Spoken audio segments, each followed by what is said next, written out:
Is up, everybody? Happy Wednesday. Excited to bring you guys another show just before the Vols take on Missouri this weekend in Columbia, Missouri, of course. I know that's confusing for some because somehow in one division we have two Columbias that host. Look, it's messed up enough that Missouri's in the Southeastern Conference. To have two Columbias just feels absurd to me. You know, it's also a weird thing. Having states as your county. So, like, Arkansas has, like, Nevada County. Oh, do they? Mississippi County. Is that a normal thing? It's not very normal, but Mississippi and Arkansas aren't normal states. So, yeah, both of those have those kind of things. I think there's an Arkansas County, Mississippi, and there's a Mississippi County, Arkansas. Interesting. I had not heard that. So there's your geography for today. Yeah, there we go. That's all the geography I had to learn. Perfect. Nothing else. That we're good. I'm wearing my Lookouts hat because it is opening day for at least the minor league teams in East Tennessee. I guess some of them started yesterday, maybe today. I think Chattanooga's got rained out yesterday, so today's opening day. Wow, exciting. Dude. The Smokies? Well, so I don't have a Smokies hat. The only hat I have is a Cubs hat that I guess could, also be a Smokies hat. But I thought I have the Chattanooga Lookouts hat. I need to go with the Lookouts hat. That was my thought. Okay. I mean, I don't hate it. I'm just asking. I'm just asking where your priorities land, Caleb. Are they in Chattanooga, Knoxville? You don't like the sounds? Oh, hold on. You said Knoxville. That's the issue right now. The Smokies are in Kodak. I'm not a Kodak man. That's not who I am. So once they're in Knoxville, you know where the priorities are. I mean, I'm a Cubs guy, so of course I'm a Tennessee Smokies fan. But think about how much my fandom will grow once they're a Knoxville team. It'll certainly be there fully. But yeah, it's minor league opening day, so shout out to all the minor league teams. It's actually they didn't play a season at all last year. They didn't get a single game in. So this is first time in 2 years. Opening day. That's pretty exciting. That's also kind of like heartbreaking. Yeah. When you think about like a minor league player not getting to play for 2 years and, you're trying to make your way up to the majors, that kind of sucks. I did not know that. Yeah, they did. Yeah, because, everything got suspended. I mean, MLB didn't even play even close to a full season last year. But it got stopped. Everything got stopped before April 1st. But yeah, so happy opening day to all the minor league teams. I love – so opening day is cool. Don't get me wrong. Like opening day in and of itself is cool. But my favorite thing about opening day is the videos where they're chalking the lines. Like those are the greatest – Big chalk guy. Oh, big chalk guy. You could get a retweet from me any day of the week if you just show me you – like that's why I hate turf fields. This is why, I'm glad Tennessee gets to play in any weather, but – just drop that video of them laying the chalk, and I'm there. Big chalk guy. Yeah, I mean it's definitely like something that you are seeing less and less, but it's been a part of baseball for so long. Yeah, turf. F it, you man. get to see who the if your coach is drunk or not before the game. Like, how straight is that line? Exactly. This guy knows. We've got another great episode. We're talking about, man, all the transfers coming to Tennessee. At least one big name. We'll talk about the other one, but I think they're both pretty good gets. Again, I'm a waste it in the right word, but spend all of your transfers on defensive guys at this point. But they did get another offensive guy, so of course we'll talk about it. Talk about the roster and what Tennessee's got moving forward. No problems with the basketball roster as they're up to number 2 in recruiting. Also, Kennedy Chandler is knocking on the door of being the number 1 recruit in Tennessee basketball history.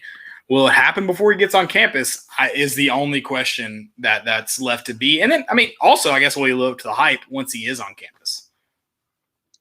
Yeah, it's a lot of expectation for the kid. But yeah, that's the hope. It's certainly the hope. Yeah, I feel like too, and we'll get into that. So I'm going to save that for the episode. Guys, obviously talking about baseball, Tony V taking his team to alma mater, Missouri this weekend. Getting it done. Also, did he commit Did Tony Vitello commit to a lifetime contract with Tennessee when he said his good friend Max Scherzer's son committed? I didn't hear that. When was that? I'll have to pull it up. He was, I think it was during his when he was meeting with the media. He talked about him having Today? I think it was yesterday. I'll pull it up. Okay. I'll see if I can find it. By the time we get to baseball, I'll have it pulled up. I listened to it today and did not hear any of that. I'll see if I can find it. By the time we get to Vol Baseball, I'll have it pulled up for you. So you guys are going to have to hang on. Drop your questions in the chat if you've got them. We want to talk about what you want to talk about. And like Landon said, we're big geography guys. So Love it. Tell us where you're listening from. Absolutely. Also, go check out our sponsors, Tennessee Tap House, Hound Dogs, and Blue Water Climate Control. Here is a quick word from our great friends at Blue Water Climate Control. People always ask, where did we get the name Blue Water Climate Control? When a Navy ship casts off lines, exits the harbor, and loses sight of land, that's blue water sailing. It takes a team of people to do that. Tireless work, focus, and attention to detail. So much of starting a business is just like that. After it's done, you get filled with deep satisfaction for accomplishing something. And it's quickly followed by, now the real work begins. We're Blue Water Climate Control. Guys, I'm ready to get in this episode. I know Landon is, so we'll see you guys on the other side as we get this going. Balls are back. Yeah, they had us the first half, I'm not gonna lie. Oh, could be Wayne! I think I got my swagger back. Oh! I love it, baby! Them orange britches. Something about them orange britches. Tennessee wins! Bottom by Tennessee, Juwan Jennings. Jennings makes the catch.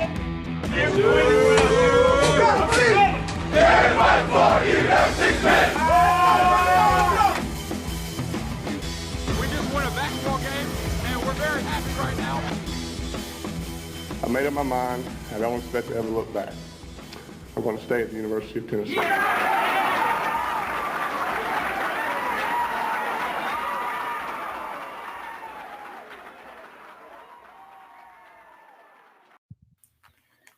Reddit did to do, and welcome into More Important Issues. It is Wednesday, May 5th, or as some of you guys know it as Cinco de Mayo. Happy holidays, if you're into that.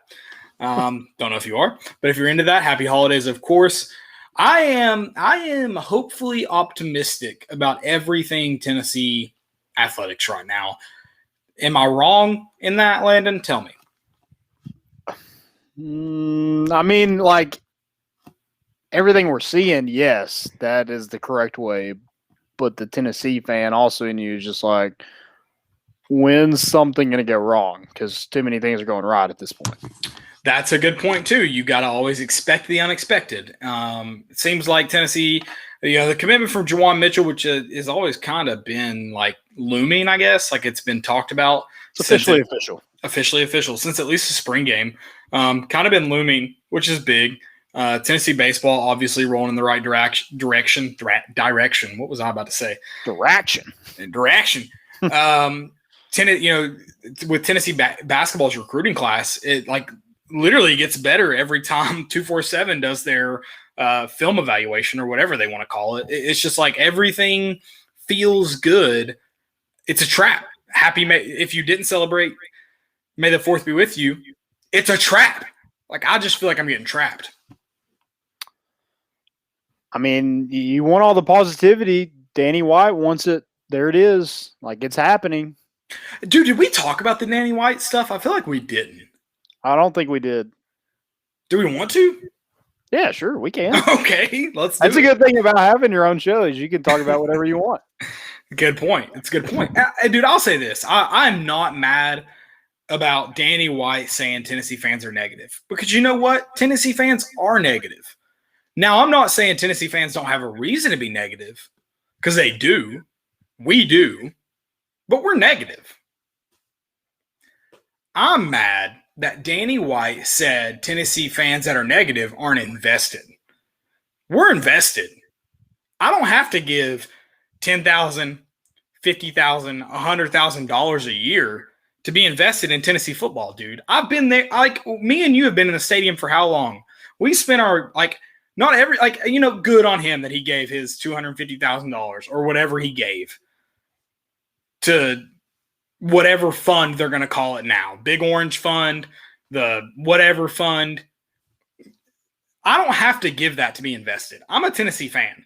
I'm more of a, look, this is nothing. This is not a slight against Danny White at all. I'm a bigger Tennessee fan than him. Ooh, I like that. I am. You are too. Yeah. And everyone listening right now is. Yeah, I agree. Yeah, it's just weird. Like, for me, I try to like put myself in other people's shoes and like coming in, like he's never been at a place with this much exposure, with this much passion. So like he sees negative comments like he's never seen before, and it's because of the place that we're at. He's never been at a program where they've been the lowest of the low. Right. And that's what this program is at. So like from his point of view, like, yeah, he's just never experienced it to this level. So yeah, yes. And again, the only problem I have with what Danny White said, because I've read the transcript from with Go Vols Extra several times. I'm like, am I crazy? Am I missing something? And I you know, the only problem I have is he thinks that fans are negative because they're not invested. That's just not true. Yeah, that's not true. That's just not true.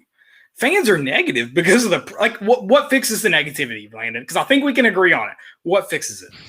Dubs. That's it. You go win by it. If Jeremy Pruitt had won handing out McDonald's money bags, no one cares. No one gives a rat's ass. We're like, McDonald's is the best fast food on this side of the Mississippi and even on the other side. Like, it doesn't matter. But the fact that he went, 3-7?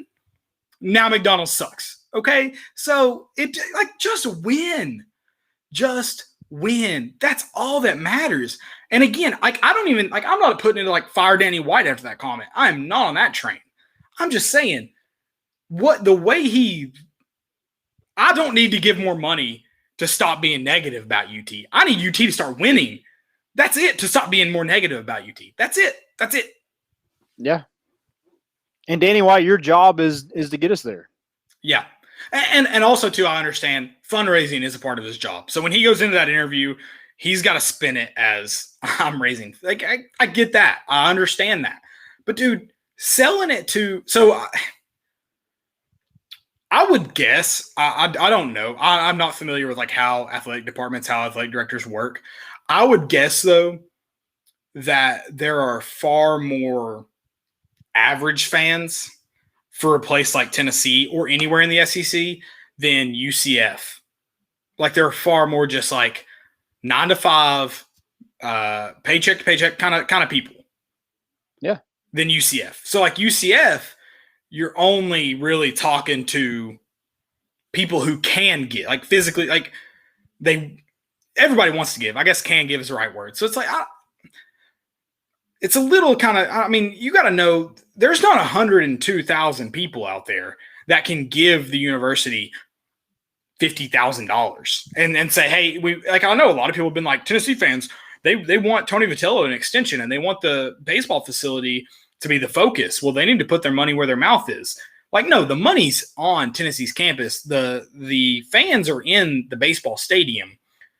Danny White needs to turn his focus there.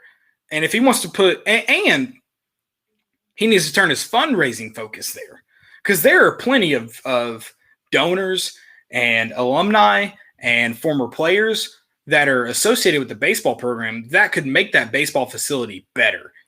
I mean, dude, off the top of that, Todd Helton could just about fund a baseball facility by himself. Absolutely. Nick Senzel. Yeah, like, come Garrett on. Crochet. I mean, those guys would, I think some of those, especially Garrett Crochet, a guy that played under Tony Vitello, like if you asked him to write like a little check, he would. Like, what the hell is he going to do with $1,000 donation from Caleb Mitchell? Like, no. Like, the common fan is not how you build your programs. It's how you sustain it. Mm-hmm. Like, you got to attract the common fan to sustain it. If you want to build it, you got to go out and get the former players, the alumni. Like, come on. Like, yeah, again, you're going to make money through ticket sales with fans. You're not. Right. They're not writing $1,000 checks. That's just not the way. Well, that's all we're writing. If you want the 50,000, the 250,000 that Danny White donated, you got to go out and get the big guy. Like, we're writing $1,000 check each year for our tickets. That's it. That's all you're getting from us, bro. Like, sorry. Yeah. And yeah, you just like, that's the only problem I have with Danny White's comments is you're preaching to you're preaching to the congregation that ain't worth shit. Like, dude, go out and get, like, if you want to fundraise, go out and get the people who can give you funds. Like, you went to a freaking, like, you went to the poorest of poor. And that, like, think about how much money we, like, just me and you, since we've had money, like, we've only had money for what, 8 years? Yeah, something 20, like that. And we have given a lot to the Tennessee athletic program. So it's like, come on, dude. Like, you're like preaching that to the money in my wrong FanDuel group. account. If it was in my Tennessee fan account, I mean, that I would be done. There'd be no money left. Yeah, 8 years is a stretch. Actually, we've only had money for like 3. Right? Yeah. You were like real money. Yeah, you were preaching to the wrong group, dude. And that's my problem. It just sounds so out of touch. Just win. That's all we care about. The people reading the article from Austin Price and Brent Hubbs, the only thing we care about is wins. So go win. That's all we care about. And it's not that hard, right? It's not rocket science. Hey, how many tickets do you sell if you win, Landon? You sell out. All of them. I mean, look at that. Look at the baseball program right now. They're winning baseball games. Everybody and their brother wants them to open up Lindsey Nelson. If you announce full capacity, it would be at full capacity. Next week, it would be at full capacity. Speaking of that, I got tickets for all weekend for sale. So if you want them cheaper than you get them online, Landon's got you. So he's got you there. Let's do it. Boy up. Let's do it. I'm sorry. I needed to vent because I didn't think we had talked about it. A lot of people have been like, man, what did you think about those? And I was like, I get that people are like, there's no problem in this comments because Vol fans are negative. Vol fans are negative as hell, dude. Yes, we are. We just went 3-7. If you're not negative, something's wrong with you. Like, yeah, of course we've been. The people who aren't negative are the ones not invested. Dude, like that's the thing is like people are like, man, you seem like not as mad about 3-7 as like I would think you are. And I'm like, because I'm not invested as I normally am. I did not step foot in Neyland Stadium. And as much as that sucks last year, you know what it also does? I didn't almost have a heart attack. And I swear to God, I've gone home at least once every football season thinking, we might need to go to the yard tonight. Like, this chest is tight. Like, yeah, my hair's not as gray as it was going to be. Like, I couldn't imagine being in that stadium. Like, looking back on it, like maybe week to week, I was like, man, I wish I was in Neyland. But like, look now the season's over and you see what the end result was. Like, man, I'm kind of glad I didn't have to go. I mean, that's my thought. I think that's most Vol fans' thoughts too. It's like, there's like, if I'd gone, I wouldn't have traded it for the world. Like, I went to Bama in 2013. We got the shit beat out of us. I didn't regret it. My dad told me I would. He was wrong. I just don't regret that stuff. We went to, I won't talk about South Carolina in 14. I don't want to. Went to Kentucky in 15. We won shockingly.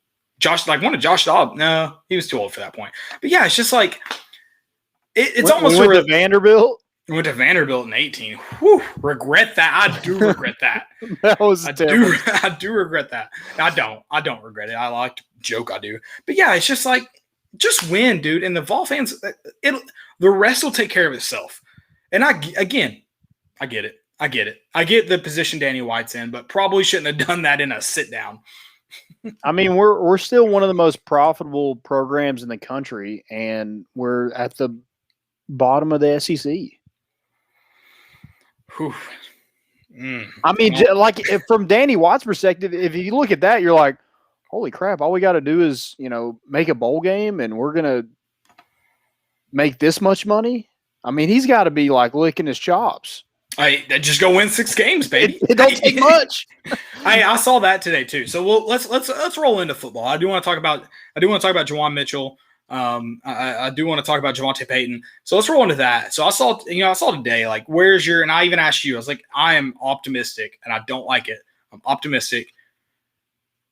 So I think I'm optimistic because I'm like, dude, at the Vols, like I think the Vols could just win I think they could just win 4 or 5 games this year, which is like sad. But the optimistic person in me, and we talked about this when Eric Kane was on. I'm like, the Vols could also win 6, 7 with a bowl game, 8 games this year. That's, in my opinion, way too optimistic. But I am optimistic. Is that like, where are you at in that sense?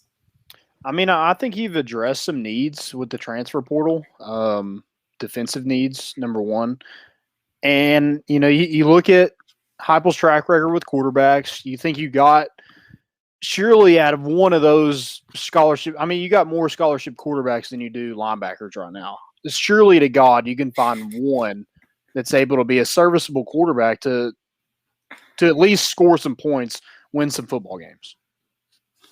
I'm not asking for a Heisman candidate out of one of those guys. A serviceable quarterback. Okay. Yeah, no, I think that's, obviously fair. So let me ask you this. So about the optimistic point, what is your floor for Tennessee? Like, if you're like, dude, they had the worst season ever, similar to 2020, like this is like what they'll do bottom line. So you have 3 for sure wins, right? I'll have to look at the schedule again. I would say 4 for sure wins. Is that wrong? I guess I'm counting Vanderbilt in that. Yeah. Okay. Yeah. That's 4 wins. So you should probably 5-6 is floor. That's your floor. I think 6 games is a floor. So you're way more optimistic. Okay. So all right. So you think 6? Do you think that's optimistic of you to think 6 games is the floor, or do you think that's like legit the floor? I think there's way more talent. Like, we have more talent on this roster than 6 teams on our schedule. 100%. Okay. Interesting. So you're just like Josh Heupel on there and just coach decent, and you win 6 games. That's what you're saying. Yeah. Okay. I don't entirely disagree with that. I just think it's definitely interesting because I'm like, I think it's optimistic of me to think 6 games. Now you were probably a little bit more optimistic than I am. So it probably makes sense. But so like what? Okay, so 4-6 ceiling is. I think floor is 5. Floor is 5. I think 5 and 6. Okay. 5 or 6 5 and is 7 where you should be at. Okay, so 5 is the floor. Ceiling is. Is counting a bowl? Yeah. I mean, you can say like 7 because like I'm with that. I'm like I think your ceiling probably, is. I think your ceiling is probably 7 with 8, possibly with a bowl, depending on who you draw, because you don't know who you're playing. Probably 8. Okay, so 7 and a bowl win. Is that what you're saying? Mm-hmm. Yeah. Yeah, I would agree with that. I mean, like I said, that's kind of where I'm at. Where's your floor? My floor, I'll pull up the schedule one more time. I think my floor is 4, and I say that like I am very, very optimistic with where Heupel with the kind of coach Heupel is, with the way the game's changing. But at the same time, isn't everyone kind of doing the same thing Tennessee's doing? Like, you're not doing anything unique. Does that make sense? Mm-hmm. So it's like, couldn't everything kind of just be matched by the other? That's my only thing. Like, I think you should have more talent. Like, okay, Bowling Green, Tennessee Tech, and South Alabama. You're guaranteed wins. I would say Vanderbilt should be a guaranteed win. We know with Tennessee's history, that's not necessarily the case. Pitt, I think that's a tough out-of-conference schedule or out-of-conference game. We'll see. But it's at home, and you should have more talent than Pitt. Yeah, no, I agree with that. I 100% agree with that. Then you have Missouri, who it's kind of the same idea as Heupel, like new offense, like fast offense. And they did trend better than Tennessee last year. South Carolina, kind of same deal. Obviously, Ole Miss, kind of same deal. Kentucky, I have no effing South clue. Carolina is terrible. Yes. No, I agree. South Carolina's talent is god-awful. Terrible. But, like, didn't they kind of do the same thing that Tennessee tried to do and finding a coach that has this new – you know what I'm saying? Like, I mean, I don't know anything about Shane Beamer. No. Yeah. Yeah. But he was on staff with Riley. So it's just like, isn't that the kind of new thing? Like, that's what I'm saying. It's just like, we took a chance on Heupel. Yes, he had some head coach experience up from, Beamer. I'm just like, I think Tennessee was a couple years behind the fold of the new style of football play. Like they've been that way forever. You're right, right, right. It. Now the good thing is you have Kentucky, who I almost want to count as a guaranteed win, and we talked about this with Eric. Like Kentucky's just not good either, and they're just Kentucky. And they're Kentucky. Like even in their best years, they're not as good as Tennessee. So yeah, like it's hard to really for me to say your floor, but I think your floor is 4 wins. I think that's your floor. And again, like the maybe it's the battered Tennessee fan in me. I'm optimistic to say 8. Like that's an optimistic taken, and that's 8 with a bowl game. That's 13 games. I feel like it's optimistic to say 8. But then you look at the schedule. So you obviously have Florida, you have Georgia, you have Alabama. I mean, surely there's another loss in there besides those 3. I mean, the teams that are like truly better than you on the schedule are Georgia, Alabama, Florida, and maybe Missouri. I don't think how they finished the season. Maybe. Yeah, no, for sure. But even then, like that it's a winnable game.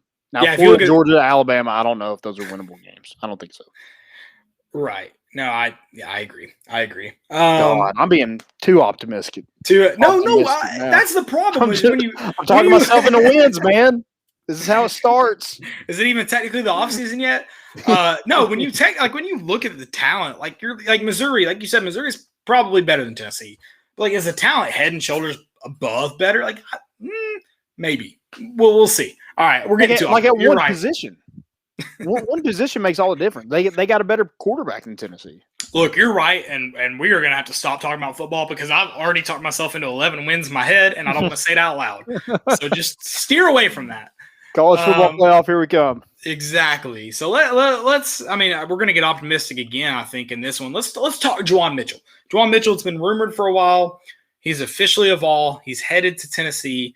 It's in my opinion, I don't know if it'll be a direct replacement of Henry To'oTo'o, but you do get an inside linebacker who is also mature, who has Division I Power 5 experience. I think you addressed a great need in just replacing Henry To'oTo'o. We can talk about depth later, but I think you did a good job in replacing him. Yeah, linebacker, that's all I need to hear to be all in. Just a linebacker. Yeah, I mean, he's a sideline to sideline guy. He's a little bit undersized, 6'1", 230. But, Henry To'oTo'o was undersized. So, yeah, I think you made a good fit, a guy that's got a lot of experience under his belt, led Texas in tackles last season. So, yeah, I think, he had some academic issues that he needed to get fixed. Hopefully those are taken care of by the time he gets on campus. And I think he's going to be a day one starter for Tennessee. Yeah, almost no doubt in my mind at day one the starter. And I mean,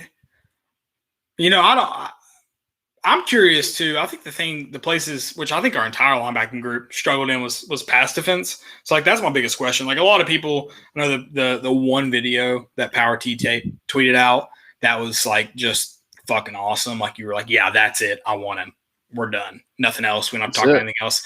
I want to see a linebacker that's good in pass defense. I think that's the thing that would kind of like elevate the linebacking group to the next level. Do you know of anyone like you're confidently saying like, yeah, they're going to support us in pass, which what do teams do the most of now? Like we just alluded to in the last 15 minutes. Pass. Yeah. So I think someone even tweeted it. Can he stop a slant? Yes. Can he stop a slant? That's my biggest question. He's a linebacker. I'm in. I mean, that's all I need. But yeah, that's definitely going to be an issue, I think, again, for Tennessee because, probably the guy next to him is going to be Jeremy Banks. And Jeremy Banks is a big linebacker that struggles a lot in the passing game. So hopefully that's, maybe an opportunity for somebody else behind them to come in and play. Roman Harrison has been injured. He didn't play inside linebacker last year, but he's kind of that lean body type where maybe he can be a factor at inside linebacker. I think you got some options. Aaron Willis is supposed to be back from his suspension at some point, so he was a highly touted recruit that can maybe get some run with these because I mean basically you got four. Count them. I was going to say count them right now. Like maybe 5 if you count Sloan Page, realistic options at linebacker.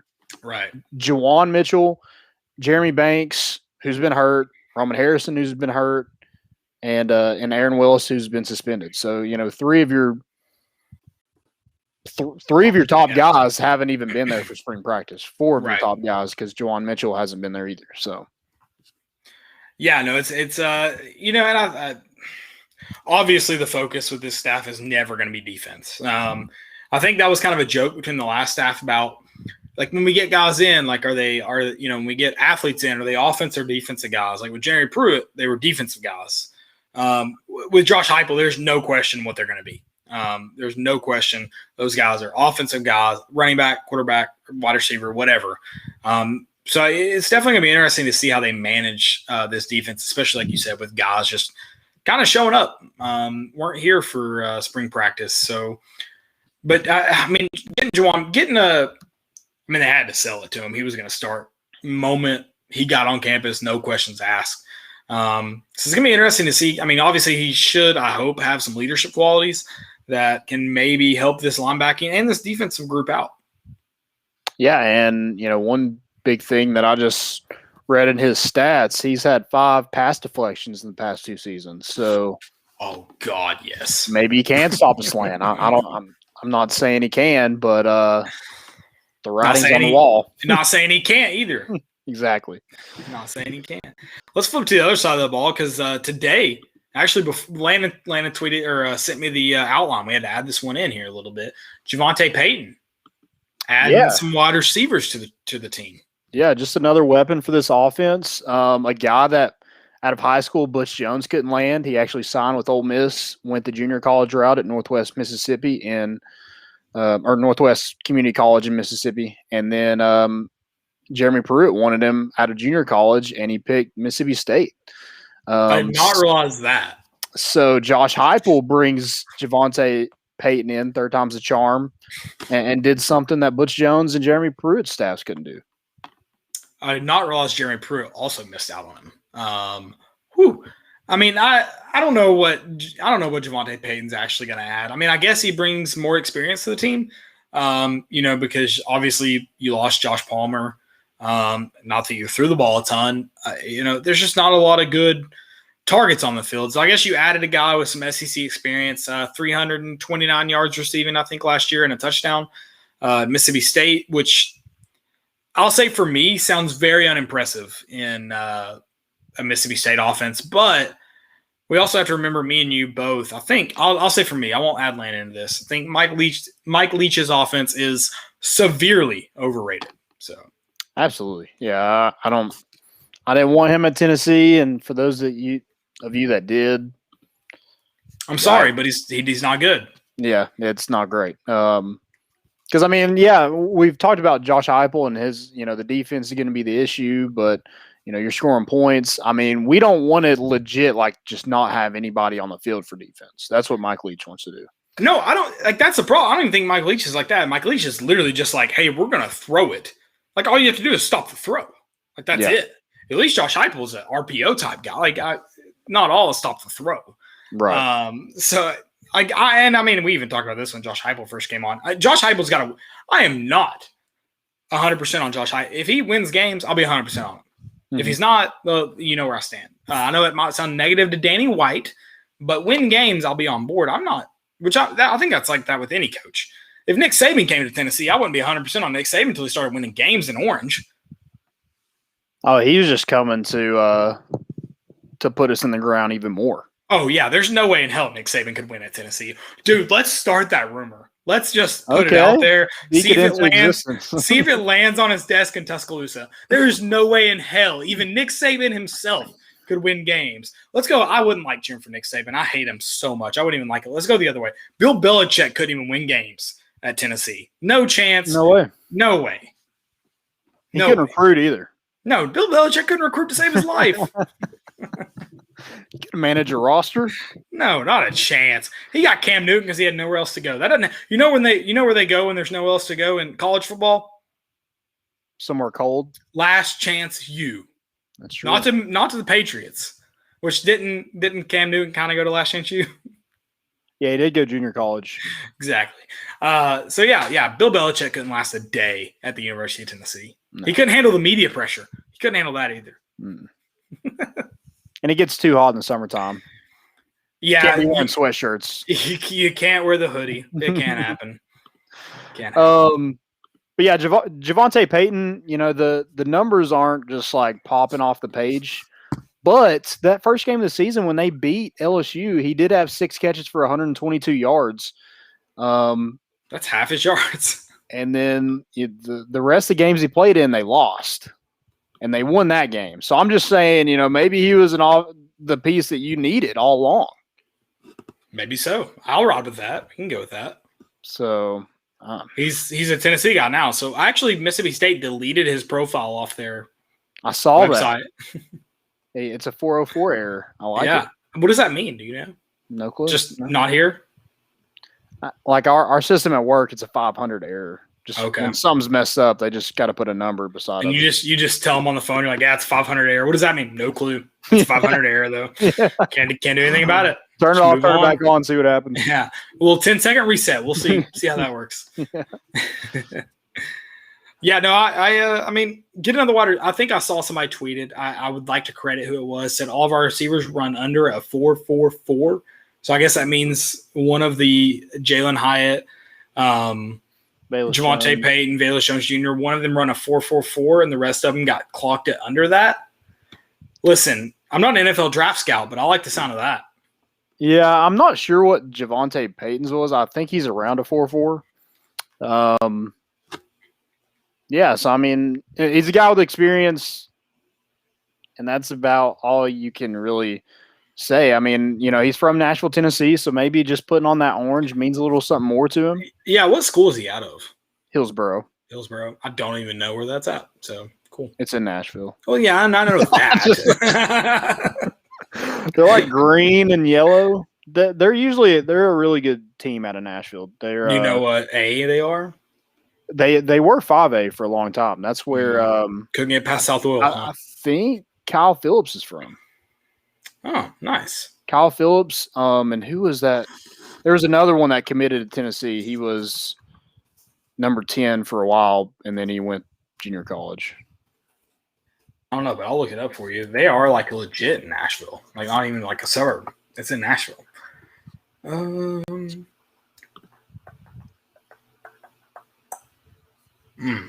Yeah, I don't have a good one for you here, but yeah, that is where Kyle Phillips is from. Vincent something was his name.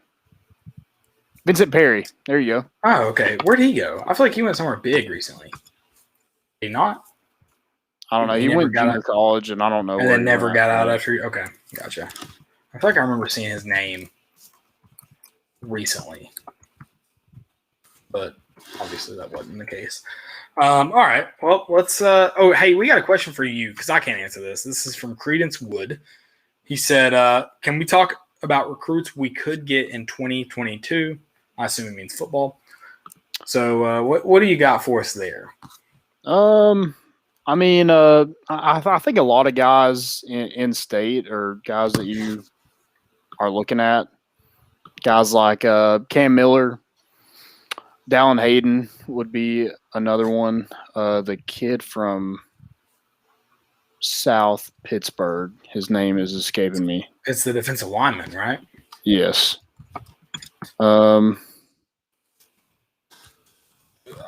I'll see if I can find I'm trying to think of some more. A lot of those guys have already kind of committed or taken Tennessee out of their top whatever schools. Guys like Walter Nolan, Jordan James already committed to Georgia. Mm-hmm. So, yeah, people like that. Addison Nichols is one that they really like. He's out of state. I think he's got Tennessee ties in there as well. So those are just some names to – Giovanni something is that – Giovanni Davis. Davis, yes. Thank you. Yeah, guys like that. Keep an eye out for. Cam Miller, Dallin Hayden. Dallin Hayden would obviously be a big get, and he's getting a lot of offers and looks from big schools too. Yeah. Yeah, I mean that's one you're going to have to fight off probably Notre Dame and Ohio State to really land him. And I think Tennessee, the best thing they can do is what we said at the beginning of this show is win football games. Isn't it amazing how simple it is? Like a lot of people want to talk about, what Nick Saban's done and creating the environment where, there's 10 first rounders in the last 2 years and all that. But the simple matter of it, he's won football games. Like Clemson's in the same situation. They've won football games. Can they develop talent? Sure. But they're also getting the best talent. Why are they getting the best talent? Because they're winning. Like, it's not rocket science. It's like, and I'm not saying, obviously, what Nick Saban and Dabo Swinney have done to get there obviously is important, but it takes a lot of this. It's like, I mean, Ryan Day took over for Urban Meyer. I mean, they barely missed a beat. Yeah. Do you think Ryan Day is as good of a coach as Urban Meyer? No. Like, there's no. Is Lincoln Riley as good of a coach at this point in time? Is he as good of a coach as Bob Stoops? No. But like, they haven't missed a beat. Why? Because it's just a culture. Yeah. And it just takes keep it rolling. Yeah, and it just like it takes more than just the coach to win games. It takes the recruiting. It takes the athletic department, the athletic director. Like, it just takes a lot more than that. And I mean, Nick Saban flipped how Alabama does things completely. And that's just the way it is. So Tennessee wants to win. If Tennessee wants to win, they've got to make a commitment to winning. It's that simple. Yep. Credence Wood also kind of had this question too. Football prospects we're most likely to get. I think those guys, you can also add Caden Pope from Hardin County and Caden Curry from Greenwood, Indiana. He's actually a teammate of Tavian Jackson, who Tennessee got recently, that quarterback.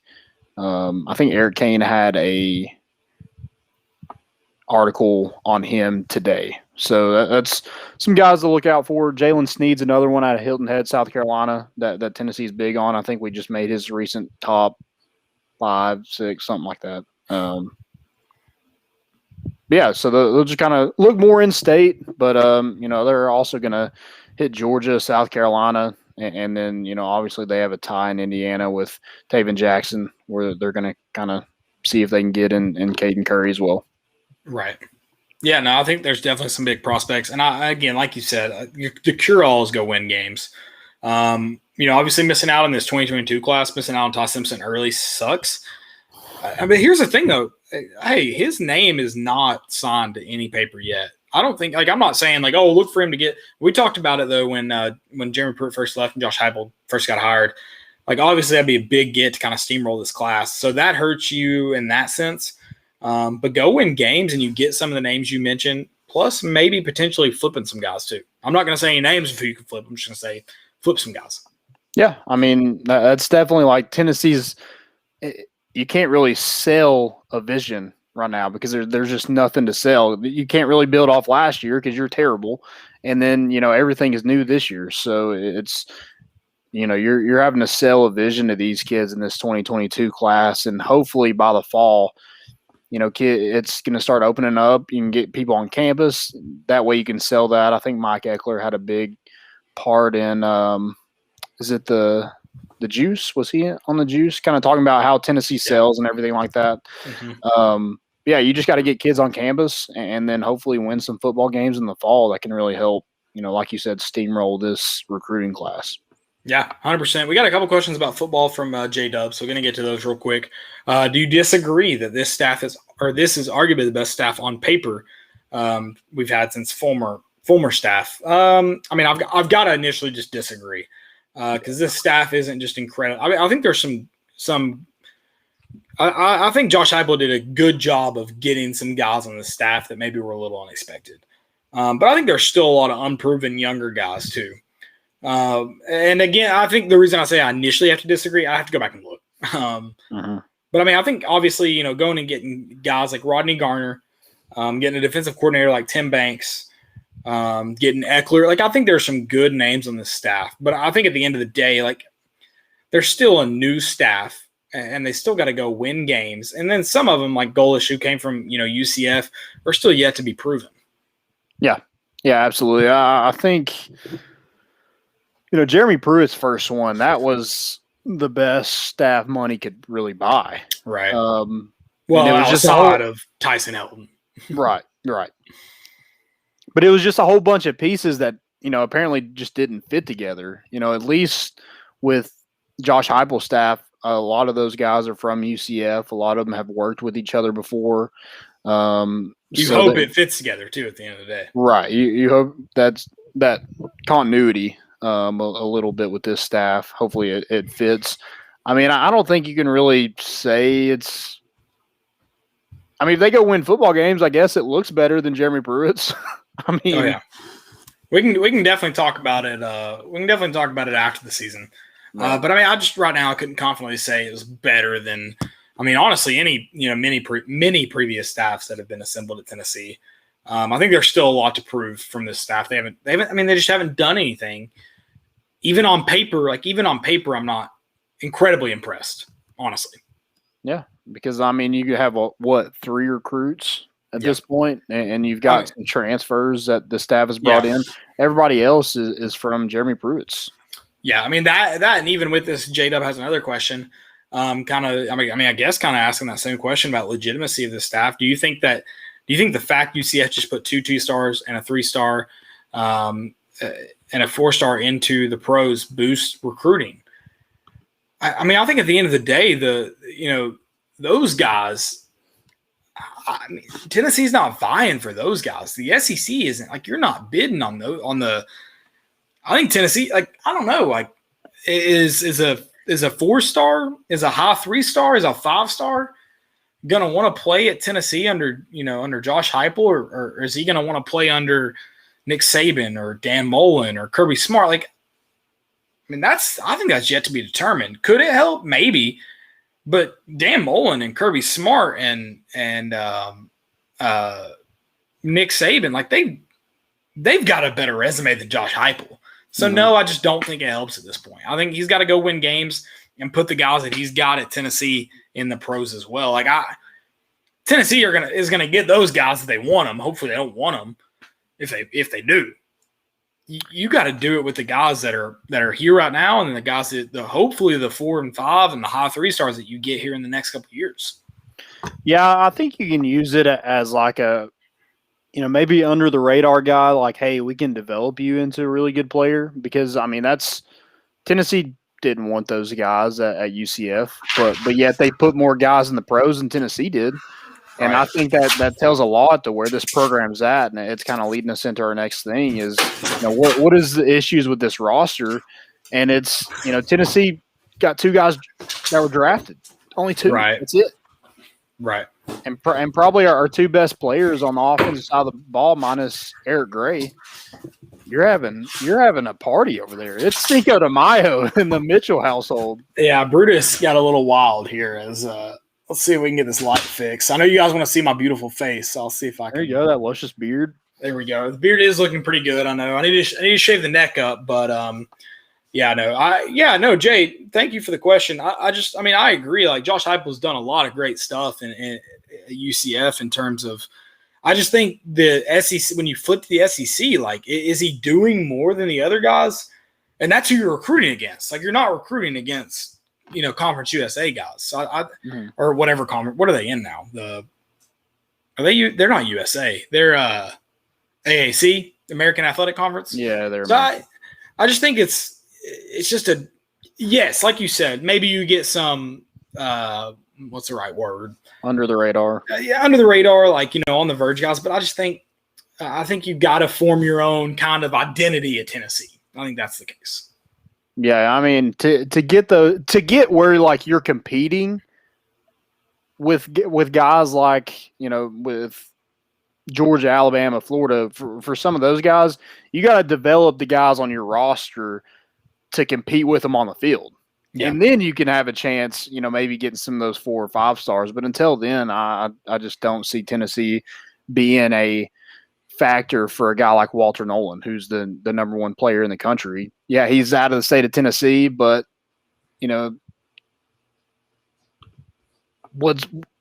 he doesn't want to get him to Tennessee. I mean, he didn't even put Tennessee in his top 10. And, his high school coach was a former Tennessee Volunteer. Right.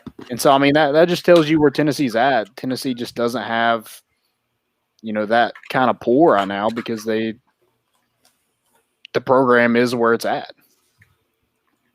Yeah, no, it's definitely kind of, it sucks. And let's flip to the good side of recruiting. Jay, thank you again for the questions. Anybody who's asking, thank you again.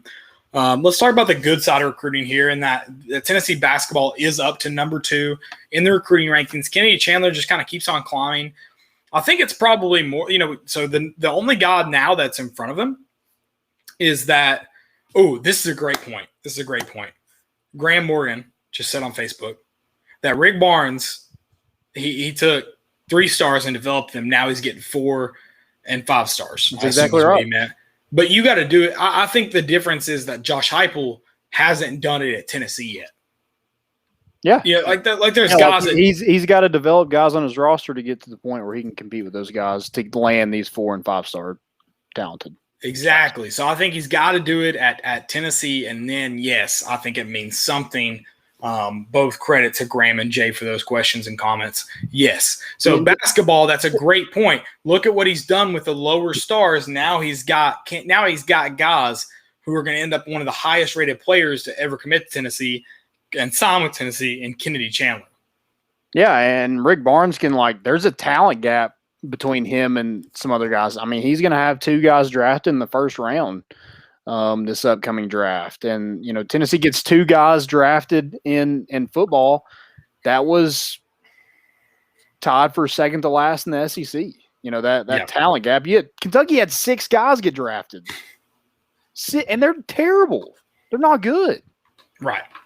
I mean, we basically gave them that game on a silver platter, but Alabama had 10, Georgia had 9, Florida had 8, LSU had 7. If you want to compete with those guys, you're going to have to develop guys and get some of those UCF type, and not exactly that, but like guys you can develop into really good players and get drafted, because we can talk about recruiting rankings all we want to, but there's a correlation in wins and recruiting rankings most of the time, unless you're Tennessee, of course. Yeah. And all right, I'm going to look on the positive thing. Let's look at Tennessee. I'm sorry, Danny White's going to be after me. He is. He's going to tell you to text your buddy, and let's talk to. There you go. Yeah, we're just talking. This is 2 buddies chatting. Let's talk a little Tennessee basketball, because I know it's been an exciting day, kind of, even though nothing news really happened. Exciting day surrounding Tennessee basketball. It's weird that the recruiting we're going up in recruiting rankings. Usually, like recruits go down when they sign with Tennessee, but when you lead your team to a national championship, it's hard for it was hard for 247s to drop Kennedy Chandler at all, so they had to raise him up to number 8 and the number one point guard in the country over Alabama's JD something. What's his name? JD Davidson. I'll have to look. Davison. JD Davison. Take that. Alabama being number 7, those, I mean, pretty impressive. Like, it pisses me off that they got NATO. It's like, God dang it. I blame Danny White for that. Oh, 100%. Yeah. How about you text somebody? Yeah. Also text your freaking brother when he has one of his players freaking knock out John Fulgerson. Yeah, we'll say Tennessee would. We'll say it. And didn't he leave? I'm pretty sure that guy's in the transfer portal. Did he? So he didn't even do it. He didn't even do it for Florida. He did it because he's just a baby back. He was getting beat up, so he just got mad. Sure. But what an exciting class for Tennessee. Obviously, you have Kennedy Chandler. You have Brandon Humley Hatfield, who, if he hadn't reclassified, I was like, am I talking about the right person? I mean, how high up would he be? Yeah, he's probably a top 10 guy, but he moved up. And, so he's ranked 19th right now. And then Jonas Adu. Is that right? Okay. I believe it is Adu. I think he was number 80 something, and now he's up to number 40. And then Jemai Mashak's number 60, and then you have Quentin Debunji, who's probably going to be a project, is ranked 219. So really good class. I mean, and then also Justin Powell, who's a transfer from Auburn. I thought he was is he a 4-star on someone else? I thought he was a 4-star, but 247 has him as a 3-star. Yeah, maybe on Rivals he's a 4-star or something like that. Gotcha. So we'll call him a 4-star. We go with the highest ranking here. We don't hide it. 4-star Justin Powell, transferring from Auburn, shooter. Shoot. This is a big class for Tennessee, and I mean, yet to see what Rick Barnes does with them. I mean, he said here's the thing. He said he was going to go out and get a big guy. I thought he meant in the transfer portal because I'm not convinced he's going to play Jonas Adu or Brandon Huntley Hatfield from day one. He hadn't played a single big man freshman since he's been here. Yeah, that's true. But hopefully he's not. Hopefully he takes this year and you're just like, hey, I should have played those guys a lot sooner. I mean, hopefully, but until you prove it, I don't believe it. Yeah, but I do like how he got needs. You need a true point guard, you got that. You needed some size, you got that, and you needed a shooter, and you got that with Justin Powell. So, you got him on your roster. Will you play him? That's true. Kenny Chandler's playing. I mean, you can go ahead. Kenny Chandler's going to play. I mean, he shouldn't even have to get a chair on the bench. He should never be on the bench. He's a 40-minute guy for sure. But yeah, just play him, and I would like to be wrong, Rick Barnes. And you know me, I'm a Rick Barnes guy. But until he plays the big men, I'm not believing that I'm going to see Jonas Adu or Brandon Huntley Hatfield this year. I don't believe it until you play him. Justin Powell's going to play. He's a transfer. He's going to score 30 against Kentucky and probably 30 against Auburn. Is that because he's not going to score 30? We're going to lose to Auburn by 25. No. If he scores 30, we're in trouble. Dude, Bruce Pearl and Cal? No, not Cal's on a thorn on our side. Cal's a piece of shit. Bruce Pearl and the FBI guy. Good God, I can't think of his name. Muffin Tops. I can't. He looks like a calzone. James is going to be pissed about this one. He's dropped Go LSU in our chat a couple times. Yeah, he did that to us last night when we were doing the bat flip. Yeah, so I'm glad I get to. Here's what's funny. I legitimately cannot remember his name. LSU, Will Wade. Oh, I wish you hadn't reminded me. LSU, we swept LSU. What's he saying go LSU for? I don't know, but he's here, and I legitimately couldn't remember Will Wade's name, so all I could go was Muffin Tops or FBI guy. That's all I had. Yeah, guy that shouldn't be employed. Exactly. By a state university? Whew. That's a look, isn't it? Mm-hmm. Hey, I'm glad you mentioned the bat flip. First off, before we get into baseball, guys, Landon does a show with Dylan Taylor, one of our writers as well, called The Bat Flip. All baseball, all the time. Make sure you check it out. So you guys are normally on Thursdays. Did you do Tuesday this week as a detour, or you guys, what's the deal? Tell us. No midweek game. Okay. So we want to come to you as early as possible. And Dylan's finally done with school, so we want to get it out a little earlier and talk about that Kentucky series win. Tennessee, man. They're rolling. Six SEC series. Oh, we still going basketball? No, we're going baseball. But before we get into Missouri, I want you to plug the show. So what nights do they need to look for you for the bat flip? To be determined a little bit. Maybe you just follow me and I'll have it out there. But perfect. We got your Twitter handle pulled up. So follow Lambo_Raby10 for maybe Monday. Flip. Maybe Monday. Okay. So we can get it out there earlier and still get that midweek game on Tuesday. Yeah. So we want to keep bringing that to you. I think it's a cool show to do, just talking about Tennessee baseball, because not a lot of people have a show strictly, focused on that.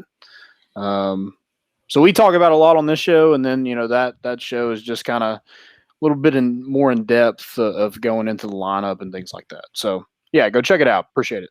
Yeah, absolutely. Go. So maybe Mondays, but just follow in on Twitter. See when they're on. They were on last night, obviously, and I've mostly caught them on Thursday night. So make sure you know when the bat flip's coming. Let's do it. LSU. God dang it, James, you got me really dialed in now. Swept. Tennessee, yeah, swept 100%. Let me go grab my broom real quick. Tennessee for this weekend versus Missouri in Columbia. Tony Vitello going back to the alma mater. I gotta imagine he's gonna get ejected from at least one game this weekend. I gotta imagine because SEC baseball umps suck. He's gonna be passionate, and I look for him. These next 2 weeks, there's gonna be a little bit of extra juice to Tony Vitello. Oh, yeah.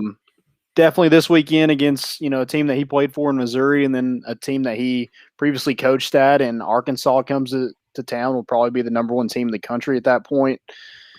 So yeah, these next 2 weekends are going to be fun to keep tabs on Tony V over there in the baseball complex. Oh, 100%! Cannot wait. It's good. I think, dude, are we going to have to go old? Oh, you're selling your ticket. We'll talk about that later. I have tickets too.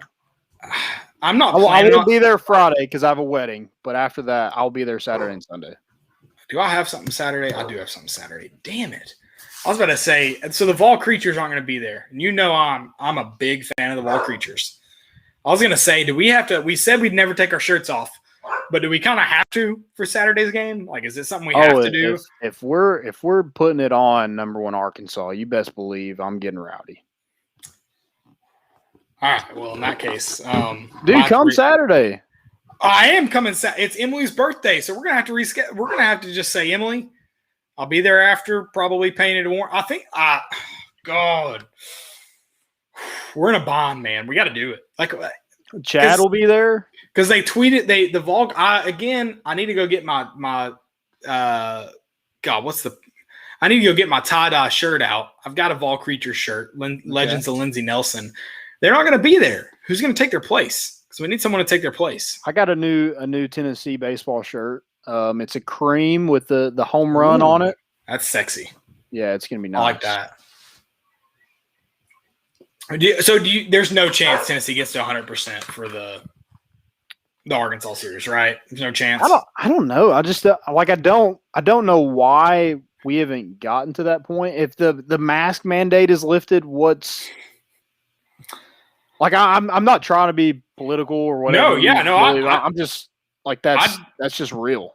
I tweeted at Randy Boyd and Danny White today and said, "Hey, open that shit up. Yeah, like, just do it. No one. Hey, listen. No one's spitting. No one's spitting in someone's mouth. Like, we're good. Like, just so we might be if Tennessee hits a home run. I'm not saying I'm not spitting in someone's mouth. I'm just saying things get weird. When Evan Russell's up the bat, you best believe somebody's spitting in somebody's mouth. But just open that shit up, man. Like, we're good. Like, yeah, we're fine. Just I'm not political either. I don't care. I just want to be. Yeah, just open it up. I'm vaccinated. Let me in. I'm not. Just yeah, say I'm sorry. Oh yeah, I'll get a fake passport. I do need to get vaccinated. Dude, I do want to. That, so Did you almost die? I got it Thursday, dude. That was the sickest I've ever been. Your second one, right? For a 24-hour period, I got home from the game on Thursday and I was shivering. I could barely walk inside. The next morning I woke up, I had to take Friday off because your boy wasn't making it. Yeah. And I laid in bed and my dog was whining. She had to go outside. And I just could not get out of bed for another hour to take her outside. I was like, dude, just pee. I'll clean it up later, but your boy can't get up. That's what I told my employer too. I was like, I'm going to get vaxxed. I know I'm going to be sick for a day and a half, 2 days max. Just write it off. It's okay. Just count me out for the next week. No, I love that. But just open it up. Like, so if Tennessee gets to host a regional, though, I think they've already said it can only be at limited capacity because the NCAA sucks. Yep. So I think it's going to be at 50%, which – what is 50%? Is it supposed to be at 50% right now? Because there's no way. I don't know. I have no idea. I mean, like any student can get in, and they just put them out there in right field, and no one says like it's packed. I love that. Just like I think that should do that with everybody. If you want to come to the game, we'll put you in right field and call it even. Like, yeah, show up. Standing room only. Exactly. Just show up. We'll do it. No big deal. So hey, go ahead. No, go ahead. You go ahead. I had a question. I was just going to talk about Missouri. Oh, perfect, because I had a question about Missouri, because I think we had a question about Missouri. So, like, realistically, what do you expect out of this? I think the question was asked, I was like, Landon's going to have to answer that one. I don't know shit about Missouri. So, what do you expect out of this series? So Big Orange Hypel asked, what's Mizzou baseball look like? Sweep possible, question mark. I'll be honest, Missouri's not a great team. I like the sound of that. They're not. I mean, they're 12-29 overall, 5-16 in the SEC. They've been swept 3 times. They're coming off a sweep to Alabama. I mean, they're just and with Tony Vitello and that being his alma mater, you got to think that they're going to be ready to play. The brooms should not have dust on them after this weekend. How about that? They should have dust on them because you just got done sweeping. It shouldn't be from sitting dust. Exactly. It's dust that you just cleaned up. Exactly. That's exciting to hear because I really want to see. I mean, obviously, you'd like to see Tennessee tied for first in the SEC East. Trying to get a leg up on Vanderbilt. Obviously, like you said, next week you're facing the number 1 team. The week after that, you travel to South Carolina. Like those two are not easy matchups. So to get a team where you can go in this weekend and realistically get 3 wins, you need to you're in the situation of legitimately you control your own destiny at this point. Mm-hmm. Like you go in and get 3 wins. I don't know who Vanderbilt plays this weekend, but obviously we get 3 wins. Okay, so they could end up dropping a game. So, but I mean, even if they sweep, you're in first place if you win all 3. It's that simple. Yep. Go win all 3 and you're in first place. So I think that's playing Missouri in that situation. Next weekend, if you're in the same situation, you're looking at Tennessee's not going to win all 3. So just go try to do your best to get the series win if you can. Definitely don't get swept. But this weekend, you got a chance to go win all 3. Go do it. Take care of business. You control your own destiny. Potentially leave Sunday, coming back to Tennessee, number 1 in the SEC East. Yeah, I mean that's the thing is it's hard to sweep in this conference. Yeah. So when you get the opportunity to do it, you got to go do it. And Tennessee has a really good opportunity to do it in Columbia this weekend on the road. A sweep on the road, that's really tough to do. But I just don't think Missouri's a very good baseball team. I think they've got some pitchers. I think their Friday night starter is pretty good, but so is ours. Chad Dallas will freaking shove it, man. Yeah. And I expect you got to go win the series first. And if sweep happens, the sweep happens. Let's win the first 2 and see what happens on Sunday. But man, I would love to get those brooms out for our Sunday night show. Oh, 100%. And I'm not trying to look toward Arkansas, but dude, it's going to be electric weekend. I know it's going to be a ton of fun. I hope I know they won't be able to, but man, I hope they're able to open it up. Yeah. Even if it's not official, because like you said, what's the capacity at? The last 2 series, they've all of a sudden had tickets available the night of. So right. Yeah. So yeah, hopefully I don't know what it is, and I don't know what it's going to be for the series again, or the regionals or even super regionals. And that's another thing that Tennessee's playing for. If you want to win all the games you can in conference play right now because you're trying to get that super regional bid. Yeah. And that would be huge. I don't think Tennessee's done that in man, I don't even think we did it in 2005. We hosted a regional in 2005, but I don't think you hosted a super. So, I mean, that's something Tennessee hasn't done in a really long time, and that would be awesome for this program to do. Yeah, no, it would be great to have it in Knoxville, and I think you'd really see what Tennessee fans and even what Lindsey Nelson could be, because that's the thing, too, is Lindsey Nelson kind of sucks. Is that mean of me to say? I mean, it's not a good stadium. I mean, yeah, the atmosphere is great, right? As far as the fans go and things like that, and it's gotten a lot better. But yeah, it's just not to where you want it to be. Especially when your team is this good, you expect them to have some of the best facilities in the country, and that's just not the case. Right. Hopefully Tennessee can get to that. And I'm not talking about and I'm not talking about the facilities that Randy Boyd's building. We want them on the river. Period. Yep. Even though it's kind of not on the river, but we'll call it on the river. That's what we want. All right, let's balls in the river. Exactly. Evan Russell might. Do we have any questions that we haven't gotten to? So we have one from It's Cold World. He said, think Rodney Garner can get Jay Hardy to the hill. He was his main recruiter for Auburn. Possibly. I mean, it would just be another body. He wasn't a huge factor at Auburn when he was there. But yeah, I mean, you would think Tennessee would have a leg up because you almost got him the first time around, and then his recruiter at Auburn is now at Tennessee. But yeah, I want to know more of the reason he's leaving. Yeah. And to be fair, it is a completely new, like the staff has completely changed. I know he did have an injury his senior year. I don't know if that affected him his freshman year. But what was that noise? I have no idea. Is it my dog or my girlfriend? I don't know. I really don't know which one. That's awesome. But yeah, that's kind of where I'm at with Jay Hardy. Is like, right.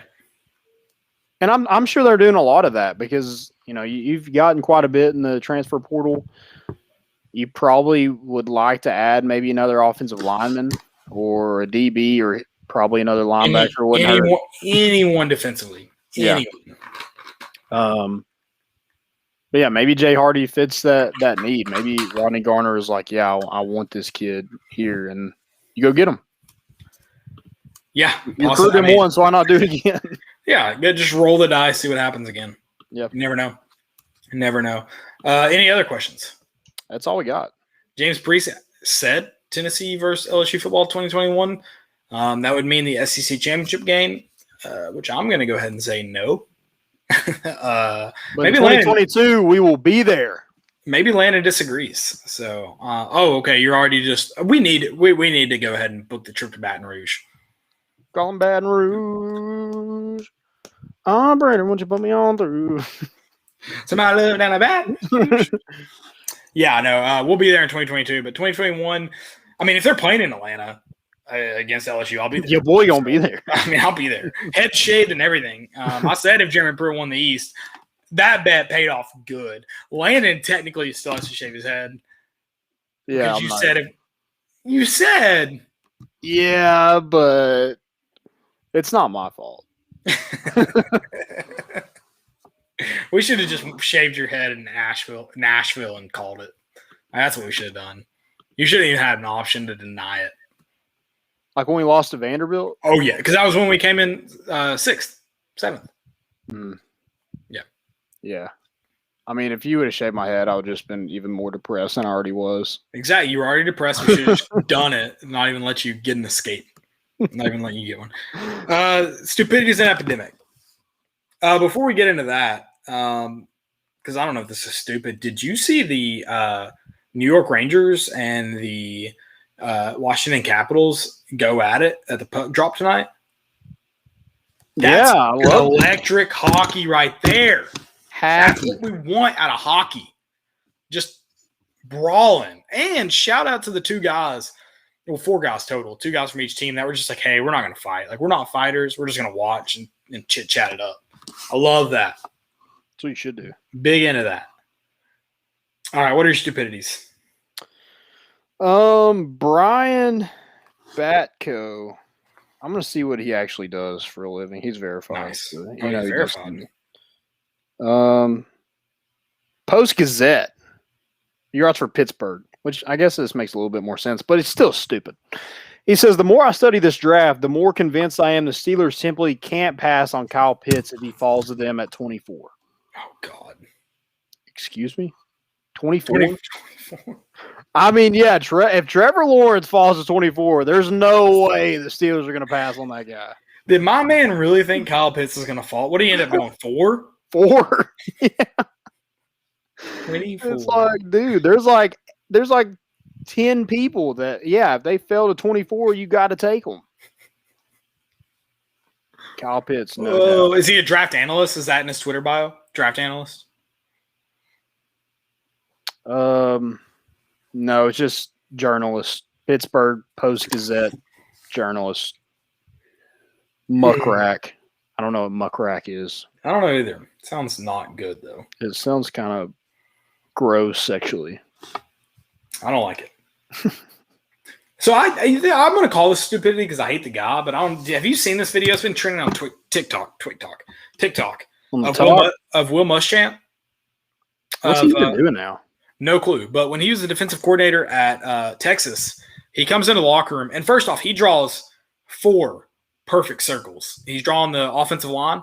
I mean, just like he's a football guy because he comes in, he's just boom, boom, boom, and then the square for the center. I mean, just money. But then he's explaining the play. No way any of the guys understood it.